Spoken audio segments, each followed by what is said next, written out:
Hello and welcome to episode 11 of Southbank Live. My name is Boaz. I'm an editor here at Southbank Investment Research. I'm actually in our studio today because I'm in London this time, and I'm joined as ever by John Butler. John, how are you getting on this week? Yes, very well, Boaz. Thanks. Now, in today's episode, we shall be covering a few topics. There's plenty of stuff to talk about this week. I thought we'd start off with probably the big Bitcoin crash, as this is something that has attracted a lot of headlines. But there are a couple of other stories that we really need to focus on because investors really should be paying attention to them. Now, John, so just to give some backing context for those watching, and if you're watching, if you want to request anything for us to talk about or to ask any questions or leave feedback, do feel free to leave that in the chat box, or if you're watching a recording of this, to leave it as a comment. But as a sort of backing context to this story, El Salvador decided to make Bitcoin legal tender a little while ago, a couple of months ago, and it was earlier this week, I believe it was on Wednesday, when that actually happened, when that was actually implemented. And at the same time, there was a massive crash in the Bitcoin price. Now, this tale is now rich with conspiracy theories. A lot of people think maybe the IMF, because they were against El Salvador implementing Bitcoin as legal tender, adopting it, being the first nation to adopt it as an actual currency to be used that you can pay your taxes with, etc., etc. They thought the IMF was so against this, and because the IMF has made so many loans to El Salvador, and they don't want them escaping from the fiat debt trap, that they decide to crash the Bitcoin price in order to punish the El Salvadorans. Now, this is of course a very could be a very compelling story. You can imagine that being in an action movie. But John, what do you think? What do you think is really going on there? Well, I mean, look, first of all, it is fascinating, right, that you actually do have a sovereign nation here, albeit a small one, which has taken this step. Now, they've taken it for reasons which are somewhat complex, and I don't want to go into why I think that decision was made, but it was. And sure enough, here, they actually initiate policy against the recommendations of the IMF. But keep in mind, the IMF is basically a central bank. It's basically what it is. It's a central bank which is owned collectively by all the major and most minor central banks of the world. And so the IMF is there in large part to provide emergency financing to member states that get into trouble for whatever reason. Anyway, naturally, they would not endorse, as you already mentioned, people seceding, as it were, from that system, because it's their system. They run it, right? And they don't want to see people defecting from that and sort of going their own independent way for any reason.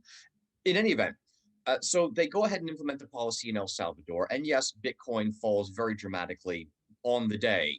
And so it does look a bit curious, but it doesn't look curious if you actually think through ordinary and normal market dynamics. And what I mean here is buy the rumor, sell the fact. Yep. I mean, this is ancient market wisdom. The fact is that financial markets, by their very design and by human nature and everything else, they try to price in the future. All the guesses that anyone can come up with collectively become the price in the financial market, which is some collective estimation of what the future is going to look like, right? What corporate profits are going to be, what interest rates are going to be. It's always just a best collective, hopefully somewhat educated guess about the future. So buy the rumor, sell the fact is basic, market wisdom 101. And I think that's by far the easiest explanation of what happened here. There were a number of people who had been speculating that Bitcoin would get a good boost going into this, but once the fact arrived, they decided to take some profits. And keep in mind, the Bitcoin market is not very liquid. In terms of market cap, it's very large now, right? Yes. It's rounding up to $1 trillion. I mean, that's a huge number. But the amount of actual Bitcoin that actually moves day to day is very small relative to that. And it is essentially 100% speculation. Notwithstanding being able to buy a Big Mac with Bitcoin now in El Salvador, the vast majority of Bitcoin that is sloshing around, to the extent there is Bitcoin sloshing around, it's speculative driven. So it's totally understandable that if you do get into a classic buy the rumor, sell the fact dynamic in the Bitcoin market, it can move the price a lot. Right. It does seem very fitting for Bitcoin, as it is a very emotional market. As I say, it is very speculative, so it's very prone to wild swings. This recent flash crash that we've seen, by sort of historical standards relative to Bitcoin, isn't actually that big, and we have seen much larger dumps in the price. And it does make sense that a lot of people did get very excited about El Salvador, making monetary history really in adopting Bitcoin as a legal tender, a legal form of means of exchange, which you can pay your taxes in, et cetera, et cetera. And when the fact finally arrives, as you say, people realize, oh well, okay, now we've done that. What next? And what next? Well, we don't know what next, but the excitement has gone, and so a lot of people are less interested as they were in Bitcoin. Now, John, we do have a little bit of time. I think we can dwell on the story a bit further. You said you didn't want to go into a huge amount of detail on why El Salvador had adopted this, had made the decision to adopt Bitcoin in that way. Could you expand on that a little for us? Well, there's a lot of history here, okay? I mean, El Salvador, just a few decades ago, was in the midst of effectively a civil war, okay? And keep in mind that before the Soviet Union crumbled, they were involved in financing and supporting a number of insurgencies in Latin America. And in those rare instances when those insurgencies succeeded, then indeed the Soviet Union was pretty tight with those governments. And that obviously Cuba is the classic case in point, but there was a long period of time when that was also true of Nicaragua. And so the United States naturally, for fairly straightforward national security reasons, I mean, let's leave good guys and bad guys out of it and just think in terms of a more objective national security reason, they naturally did not want the Soviets to have that sort of influence right in their backyard. And El Salvador was a place where this was being where the Civil War had that sort of Cold War aspect to it. And El Salvador, obviously, let's fast forward now to the present day. El Salvador, as with many Central and South American countries, still has a bit of a love-hate relationship with the United States. There are some aspects where they get along fine. There are some aspects where they don't get along very well. And there are, and governments come and go in Central America, frequently on a platform of just how cozy they want to be with the United States. And the current government in El Salvador doesn't get on particularly well with the United States. And I think there's a bit of a political element here that basically saying, look, we're going to use Bitcoin instead of a normal currency. And it was a move towards a greater degree of monetary independence vis-a-vis not just the IMF, as already discussed, but vis-a-vis the overwhelming monetary financial influence of the United States in the region. Right.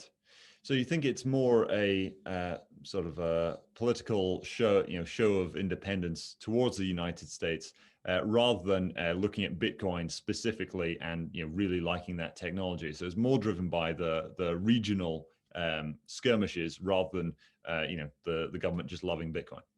I think that Bitcoin and this is, look, I'm not a political analyst. I'm not a specialist on El Salvador, okay? But my personal opinion on this is that Bitcoin provides a convenient excuse and means for the current government of El Salvador to demonstrate that it is independent of the United States and it is going to follow its own rules and laws and find its own way forward for better or worse. I think it's very much almost a nationalist decision in that regard. Yeah, a lot of sort of sovereignty, national sovereignty talk going on there.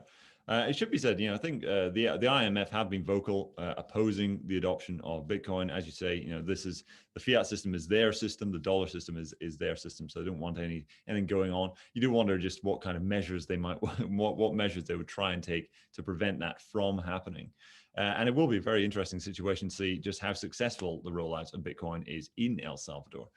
Because it's they are adopting the Lightning Network, so payments should be very, very fast. You don't have so much of the issues as with long block confirmation times, but it'll be interesting to see how things turn out. Now, for our next story that we should be talking about today, I think, John, if we're looking here, we're both staying in the UK.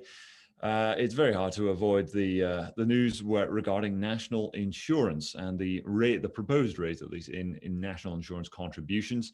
This seems to be stoking, from my to my eyes, something of a generation war, where you've got the young people who are going to be having to pay these higher national insurance rates, and it's all to fund the welfare state, and it's all being dressed in the clothes of we must save our NHS, which has been very, very successful as a political gambit over the past, well, for as long as I've been around, really. There's always a reason, there's always a crisis to save the NHS from.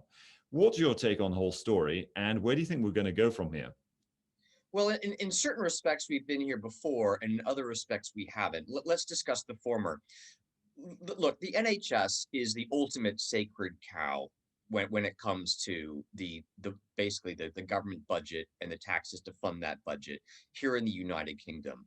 It's absolutely untouchable. It's the third rail of British politics to Yeah. try and do anything to potentially undermine the NHS.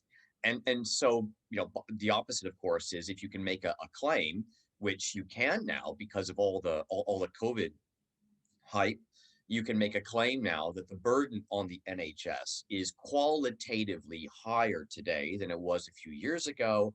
Therefore, we need to simply raise more money. I mean, it's fairly straightforward politics in that regard.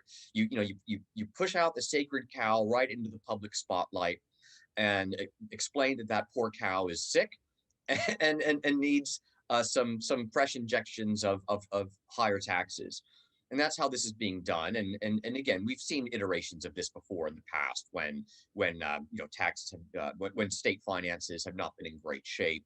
The NHS is pushed out first and foremost as the reason why taxes need to go up. So we've kind of seen this song and dance before. What's different this time around is the growth of national insurance through the years has taken it now to being a tax that is not just some sort of sideshow payroll tax, but is a huge part of the tax burden, in particular for young working people. You're going to get sticker shock from this when you realize just how big it is, because the corporate contribution may be sort of slightly hidden from the individual's PAYE slip. But smart people who look into this now understand that the overall payroll tax in the United Kingdom is pushing 25%. That is a huge number. And that is a regressive tax on relatively low wage earners, young people, relatively unskilled, fresh out of uni, who nowadays also have debts to pay that they didn't pay or didn't have to service a couple decades ago, before uni fees started to rise. And so this is a bit of a generational tax. And I think politically it will have certain repercussions and might eventually, after a few years, contribute to a partial realignment of UK politics, because it's difficult for the Conservative Party to call itself the Conservative Party when the overall tax burden on labor and people generally in this country is now the highest it's been in peacetime ever. That doesn't sound terribly conservative to me, and I don't think it's going to sound very attractive to the young people who have to bear this burden. Yeah, the conservative thing, you do wonder how this government is conservative in a lot of ways. Um, on that though, John, when you're looking at sort of generational conflict and a realignment in UK politics, one thing I've always found interesting, it seems just like a sort of ticking time bomb, is just how soon it is before the millennial population become the overwhelming majority in politics, and this goes all the way through the developed world. And I do wonder when this is going to happen, and this is what it seems like one of the events which could really stoke some kind of millennial resurgence in the polls at some point in the future. When you're thinking of a realignment in UK politics, what do you have in mind? Well, I don't have any specifics in mind. All I know is that realignments tend to have a generational character. That's why they only happen periodically. And some people believe, in fact, they work on a 3 to 4 generation cycle, which is that it's between 3 and 4 generations when you break any direct relationship between grandparents and their grandchildren, and cultural memory fades tremendously once you kind of move beyond this 3-generation point. So you get into this 3 to 4 generation area where there aren't the same cultural affiliations, and those therefore enable political shifting sands to have much more impact and potentially realign politics quite dramatically. And so here you go, right? If you go back 3 or 4 generations, the average tax burden in the UK was under 20%. Now it's 52, Happy something like days. that. That's a big difference. Yeah. And the fact that it's falling disproportionately on young people now, and that's becoming increasingly evident. I think that you're getting into this sort of very, very fertile ground now for some shifting sands, to horribly mix, metaphors, as it were. So that to me is interesting. And what's also interesting, of course, think about it from a financial markets perspective. The UK is now a properly high tax country, right? There was some, claim during and post Thatcher that the UK had once again become a relatively low tax country. Nobody can make that claim anymore. So to the extent that the Conservative Party still believes they have this Thatcher legacy, which they frequently wave around when they're on the election trail, because a lot of people still admire the Iron Lady, of course, right? They can't really do that anymore. That just kind of been thrown out. You can't claim to be the party of Thatcher and be the party that raised taxes to the highest level in peacetime ever. The two just don't work. So I think the Conservative Party is going to struggle now to get its message across. But that doesn't mean that other parties are doing any better. So it's very fertile ground for there to be some sort of realignment over the coming years. It'll be very interesting to watch. Hopefully not too destructive, not too dangerous in the future. Hopefully, yeah. Hopefully. Moving on to our another topic I thought we should discuss, because this is something that you know a lot about, John. You've spent a lot of time in Germany in the past. You speak fluent German. I didn't actually know this until relatively recently. And we do have a big German election coming up. And this is very important, of course, because Germany is really the one who makes the rules when it comes to the EU, the ECB, or at least they are the biggest stakeholder. So they have an awful lot of influence on events over in the continent. Now, this election is looking really quite interesting when it comes to the amount of inflation there is now in Germany. And of course, Germans are allergic to inflation more really than many other developed nations. John, what is going on? Who are the players? Give us some backstory. What's the context? And what arena are we looking at? Well, it's really fascinating to see what's happening in Germany right now. I mean, we just spoke about the potential for a possible realignment in UK politics over the coming few years. In Germany, it's actually happening. It's actually happening. And this is why all the people trying to get a sense of who's where in the polls and what sort of coalition might come out of this election, they're starting to throw their hands up. They literally have no idea. And the reason, in part, is because a record portion of German voters are still claiming to be undecided, even though the election is just around the corner. And so this is absolutely fascinating to watch. Now, so you basically, Angela Merkel, who was a CDU politician, is the longest serving chancellor in Germany. She's now leaving the stage. During her very long tenure in power, she has moved the CDU/CSU very, very far towards the center. Some would even say on many issues, the CDU part of the party is even center left now because of Merkel's influence, whereas the CSU has resisted that, which is understandable given the CSU's historically much more conservative orientation. But they've been dragged along a bit, as it were. So Merkel she's kind of done to the CDU what Tony Blair did to Labour, but in the opposite direction. If that kind of makes any sense to anyone, okay. Yeah. But that has but things stretch only so far before they begin to snap. And that's kind of happened now, not just between the CDU and the CSU, but within the CDU itself, between the CSU itself. And so that party, or that coalition, as it were, which traditionally is the ruling coalition of post-war Germany on average for the most part, it's kind of, they've kind of lost their mojo. They don't really they don't know. Merkel was a bit of cult of personality after all that time in power, and they're not really sure where they are now. They've kind of lost their way. They're not sure what unites them anymore, and so they are not really anything like the potent political force that they've been for decades. Where in the SPD, well, they've taken advantage of that, and they're the traditional Labor Party of Germany, as it were, and they've tried to restart a bit of a populist message. But then you have all these upstart parties as well that are actually polling quite well in most cases vis-a-vis their histories.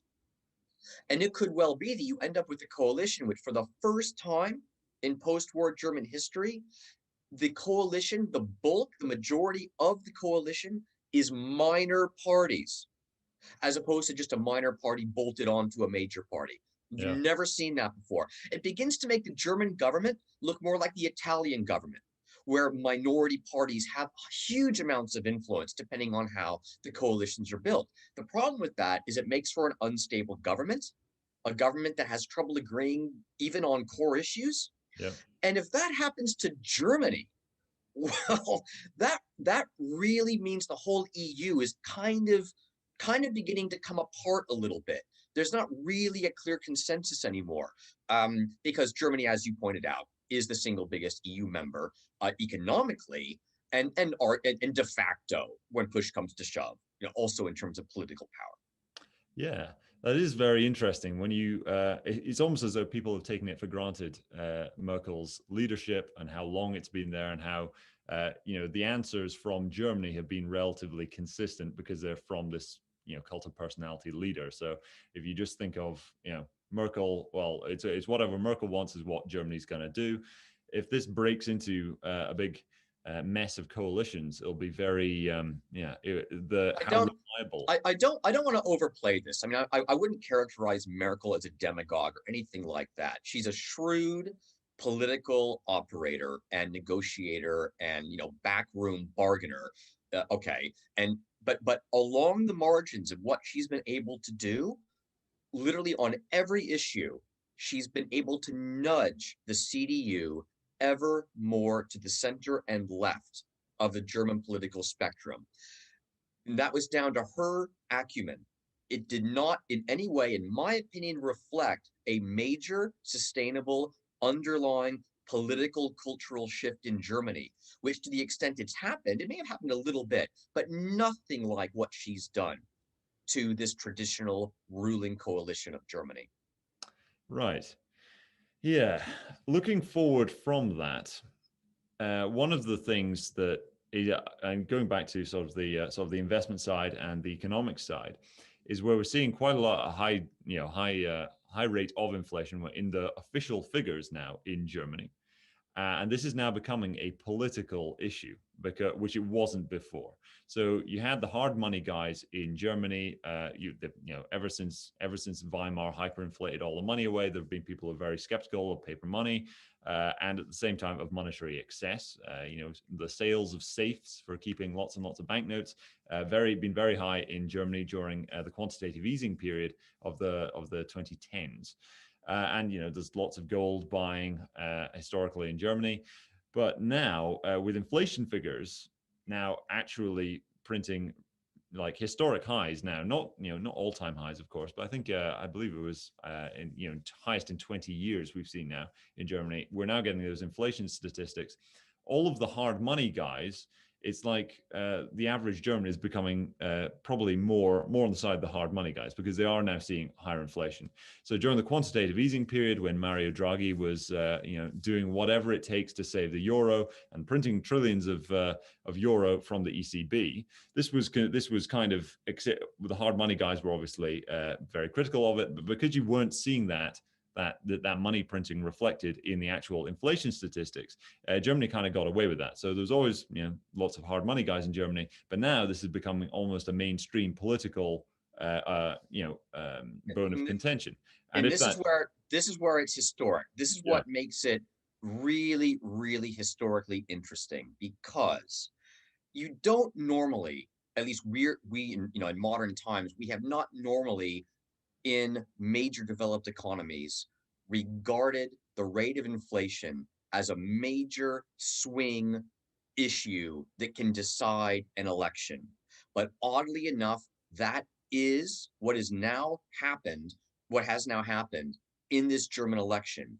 Inflation is not only an important political issue in Germany now because it's over 3%, which is a big number. When your bank account's only earning 0%, Germans can do basic arithmetic and they know that their bank balances are being depleted by 3.5% per annum because of ECB policy, which has been repeatedly challenged as unconstitutional in the German Constitutional Court.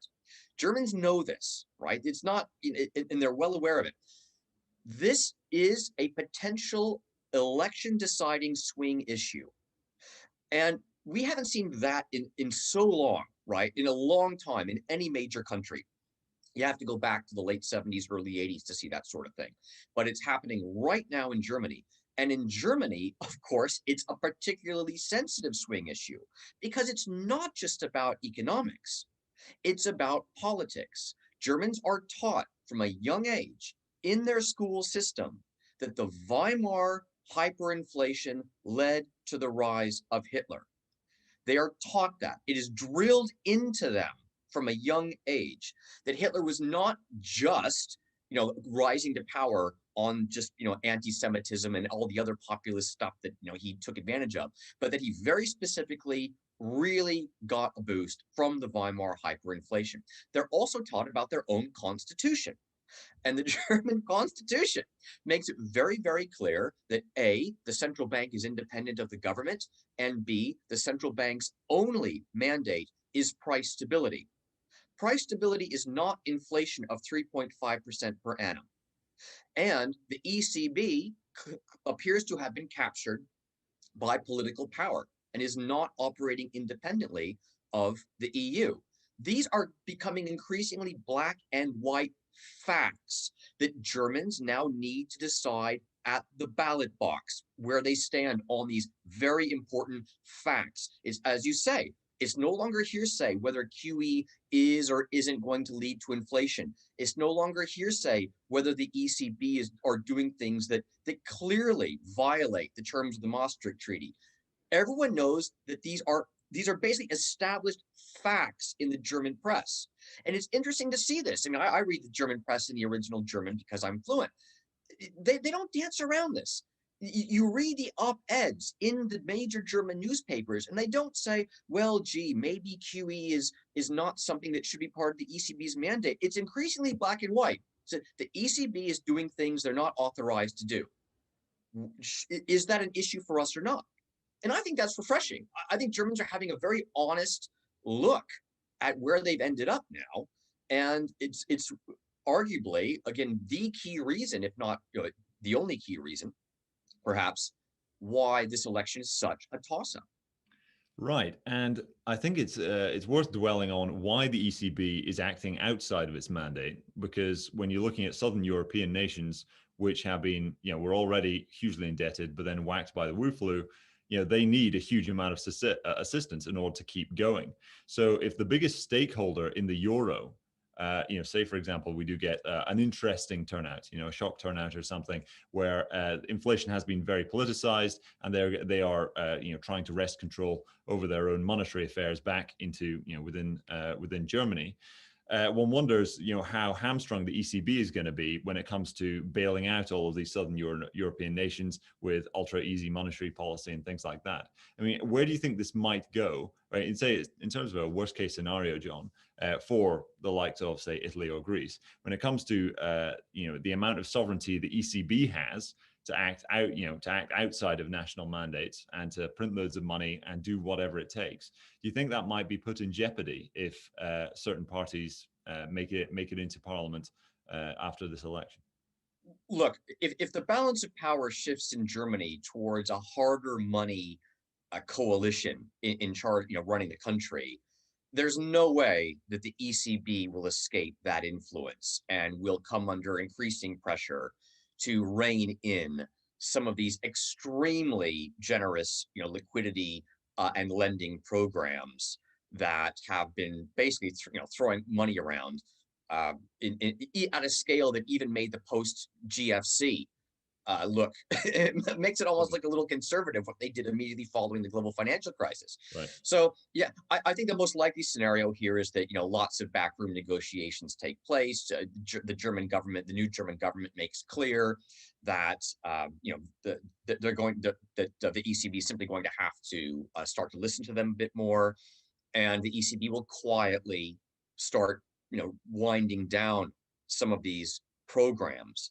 However, it could lead to something much more open. It could lead to a much more a sort of high level, high profile discussion between the leadership of France and Italy and Spain and Germany, and it could take place much more in the open. Now, I don't think that will happen, but if it does, it's only going to fuel the populism that already exists in places like Italy, and indeed even in France itself.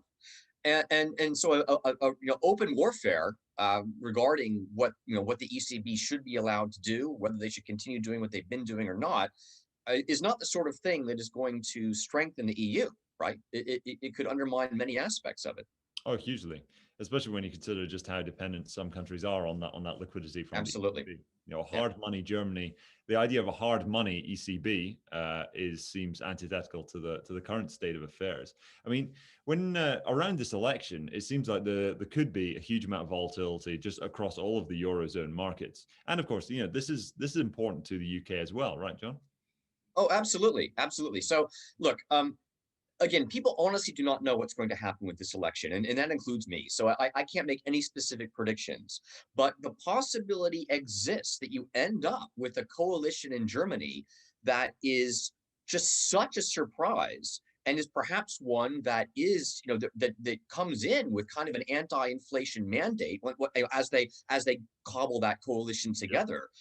And if that's true, I mean, that could be a real negative for some of the asset speculation that we've been seeing in the euro area. But obviously, that's going to impact the UK as well, right? That's a big event. Now, that said, there is a bit of a silver lining here, because if Germany is going to begin to shift in a way that undermines the EU's and the ECB's ability just to spend ever more money, create ever more money to paper over whatever problems exist in the banking system, in the weaker countries, and so on and so forth.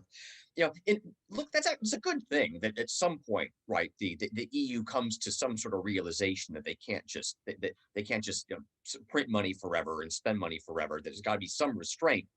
If Germany is able to now to begin that process, if anything, that is good news for the UK as well, and it could have some implications for the UK's relationship with Germany, because Germany will actually maybe see the UK as a useful partner, and the UK's negotiating position vis-a-vis the EU could improve as a result going forward, if Germany reorients a little bit in this way, that is to try and rein in Brussels a bit. Right. And also, John, looking even outside of Europe, Germany, of course, has been a huge part of the China story when it comes to exporting China's growth around the world, exporting China's deflation around the world. Do you think in this election we're going to see maybe some realignment with how much Germany has allied and defended China so far? This is a difficult one because, again, of the historical development of, well, initially West Germany during the Cold War, and then after the fall of the Berlin Wall, Germany itself. Germany is a bit of a neutral power historically. They've always been caught between East and West. They've always tried, and frequently failed, to maintain good relations in all directions, vis-a-vis Russia, vis-a-vis France, vis-a-vis the UK, and so on. So Germany geopolitically has always had a difficult hand to play, and it's no easier today. The whole Nord Stream 2, yeah, the whole Nord Stream 2 saga uh, is one very good example of this. Germany does not have much in the way of domestic energy sources. It has dirty brown coal, which is very unenvironmental and un-PC nowadays. They still burn some of the stuff. They're almost ashamed to do it, but they kind of have to have at least some domestic energy source. Nuclear kind of gets a bad rap in Germany. They've been trying to wean themselves off of that, but there's no free lunch here. Where is your energy going to come from? Well, they're dependent now on Russian gas, and Nord Stream 2, which is going ahead following much debate and discussion. Nord Stream 2 is going to be the new, or what, not the only, but a big channel whereby that gas makes its way from Russia to Germany. But that makes Germany more dependent on Russia than it's been ever since the Second World War. Germany Inc. needs that energy. Then, of course, there's the China link. Germany specializes primarily in very high margin manufacturing processes for intermediate into finished goods. Germany doesn't do a whole lot when it comes to raw materials and turning them into intermediate goods. That's what China does. But here you go again, right? China may not be supplying Germany with energy, but they're supplying Germany with the raw to intermediate goods that Germany then takes and applies, cutting edge manufacturing technologies to turn them from intermediate into high margin finished goods that they then export to the rest of the world. That's how Germany, that's why Germany is so successful nowadays, because they're just phenomenal at managing that. But there you go, dependent on Russian energy, dependent on basic Chinese goods in order to run their economy as efficiently, productively, and profitably as they do. They're not going to allow anyone, Brussels, Paris, the United States, to get in the way of that money-making machine. They will do what they have to do to protect it, but that does mean a political balancing act from time to time. Yeah, it sounds like a probably one of the largest political balancing acts when you consider all of those crossed interests. So you've got the energy from Russia, you've got the goods from China, and yet at the same time you are still the largest stakeholder in the EU, which is of course very much sort of allied with Western liberal democracy. It does seem like maybe it won't be possible for Germany to keep all these plates spinning at the same time. I mean, John, if you thought there was one of these avenues which Germany would need to break to save the others, what would be sacrificed?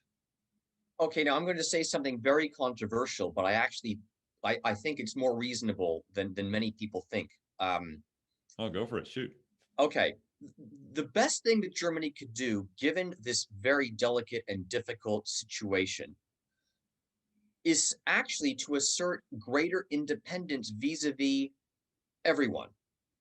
That is, to have greater independence vis-a-vis the EU, to have greater independence vis-a-vis Russia, notwithstanding the gas, to have greater independence vis-a-vis China, notwithstanding the basic goods, and to have greater independence vis-a-vis the United States, notwithstanding a defense relationship, which has been absolutely sacred, right? NATO.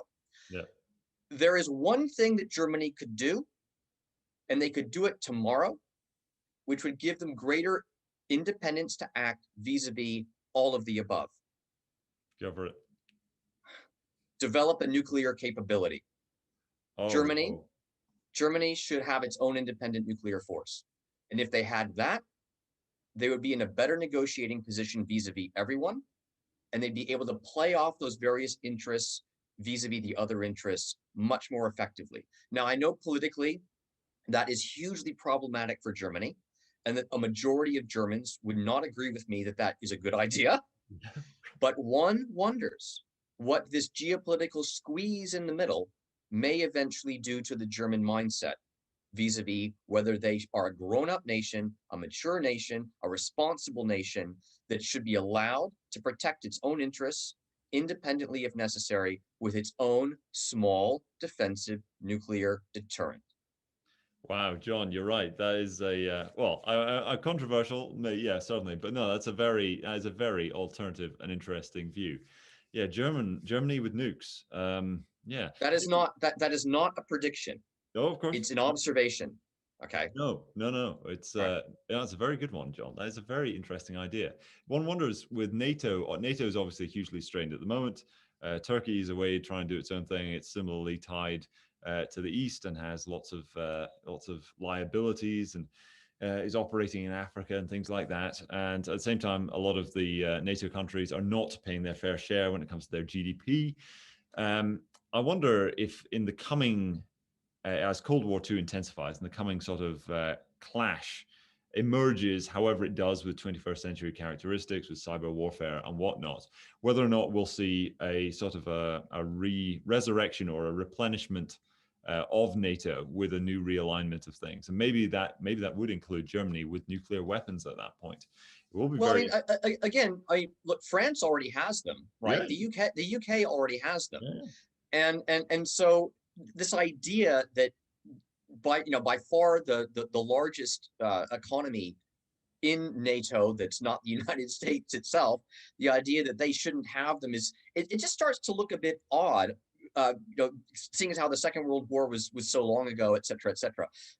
So look, again, I know it's a controversial thing to a point to raise, but I'd be surprised if at some point over the coming years the discussion in Germany turns a bit more openly in this direction, and therefore, of course, the discussions at NATO level quietly turn in this direction. When, how, and under what circumstances can we all just agree to accept the fact that Germany probably has the same right to a nuclear deterrent that the UK and France do? Yeah, I guess it's the history that gets in the way. Indeed. Yeah, it But does.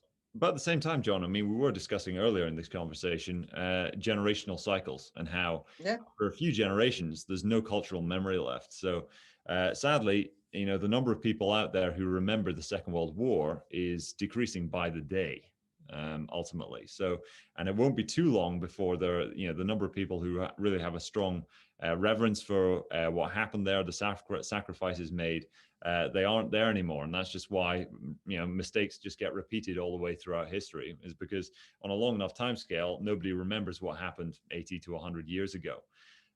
Just as time goes on and generations pass, and new generations encounter similar things, but they don't really have the cultural memory to deal with it the same way.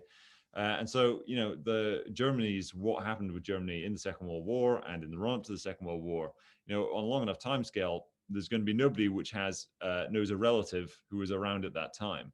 And maybe that'll change the way Germany operates and the way it's perceived. Now we do have a comment here in the chat from Simon. Good morning, Simon. Simon says the crash was orchestrated to make the launch of Bitcoin in El Salvador look bad. Yeah, this is a very popular narrative amongst Bitcoiners. One wonders, John, you were saying how illiquid Bitcoin can be. It wouldn't take a huge amount of Bitcoin selling all at once to create a big dump like that.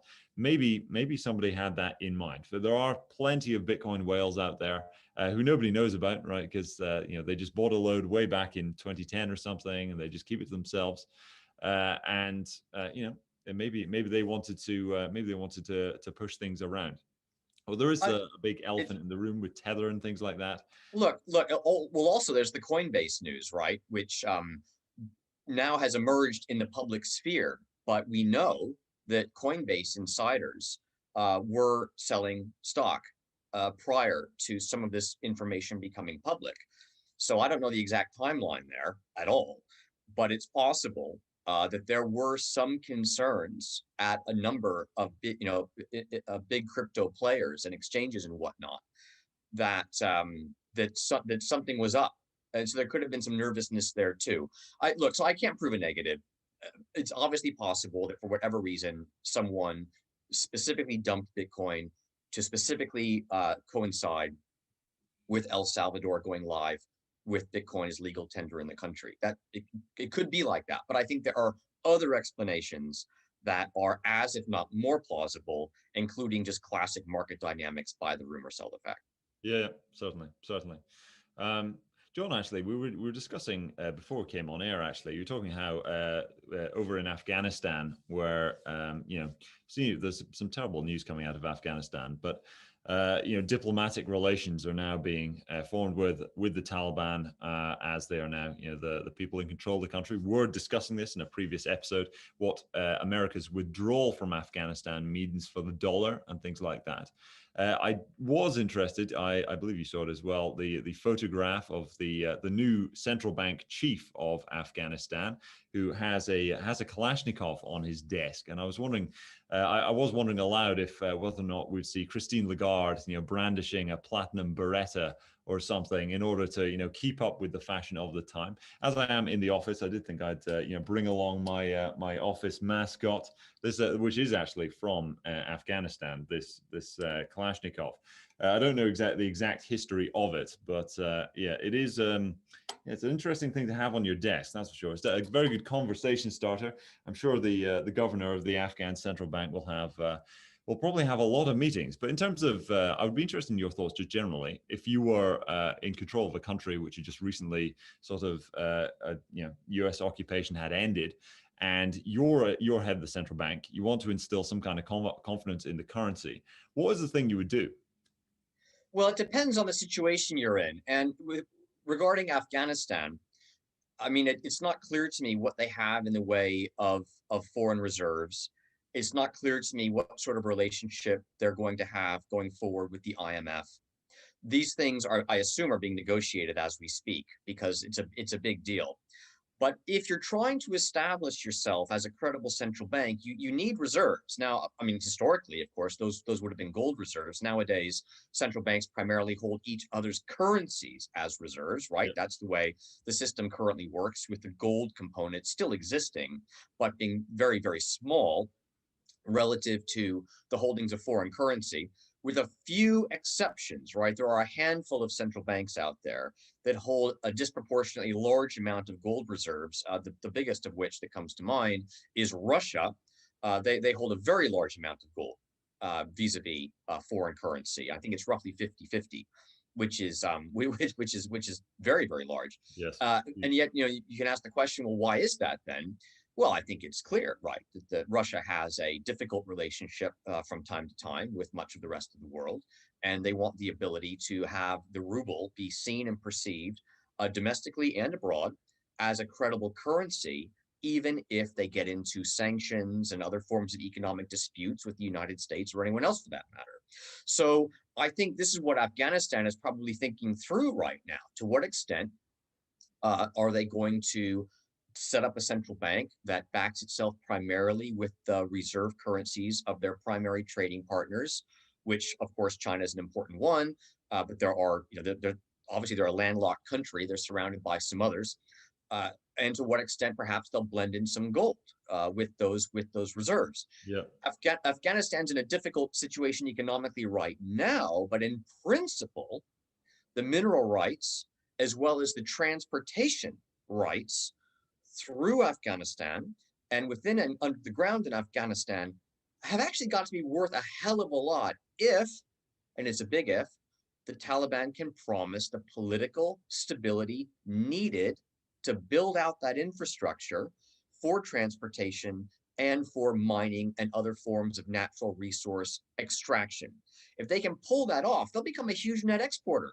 I mean, this is going a bit too far now, but it's almost like they could become the Switzerland of Central Asia. But they'd really have to get their act together. But hey, maybe they will. I don't know. But if I were advising that government, these are the sorts of conversations that I'd want them to be having and thinking about.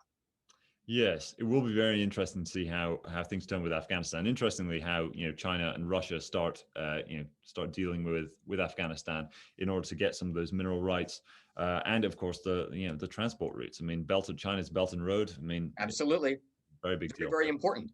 I mean, keep in mind how important that's been for Switzerland historically, right? They've taken a huge advantage of the ability to use their travel corridors for negotiating leverage in all manner of trade disputes and resolutions through not just the decades, but even going back centuries. That's very interesting. Yes, well, it'll be interesting. Yeah, if Afghanistan adopts that the Swiss method when it comes to negotiating with your peers. Maybe they will. It will be interesting to see how it turns out.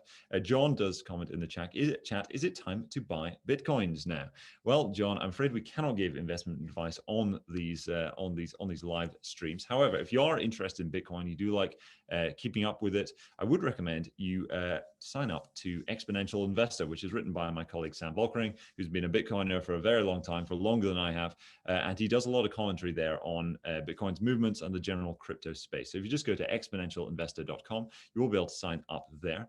Roger says, I wouldn't mess with Boaz with a smiley face. I'm presuming that's to do with the Kalashnikov. Roger, good morning. Thank you for that compliment. If that is a compliment, I think.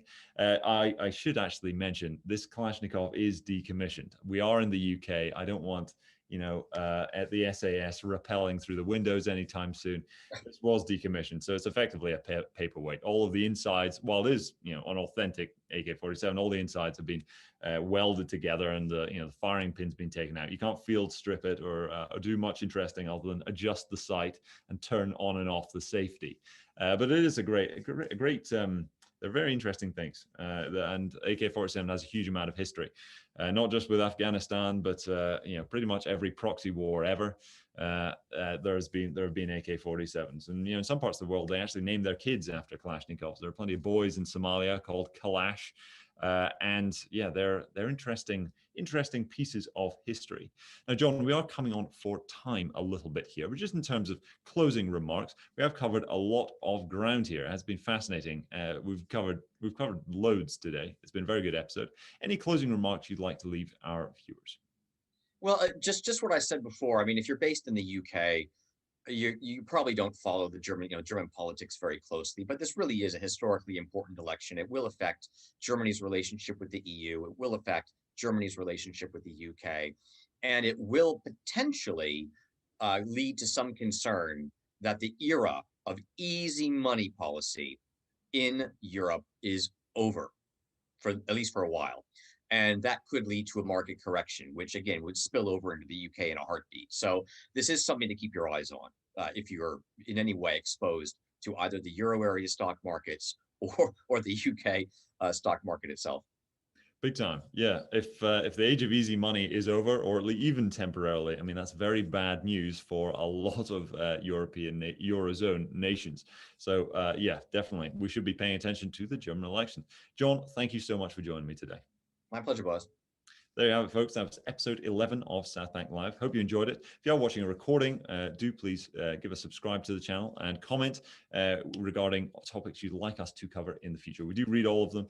Similarly, if you're watching this as a Facebook live stream, do follow our Facebook page. That's all from us for the moment. We shall see you in the next time. Goodbye.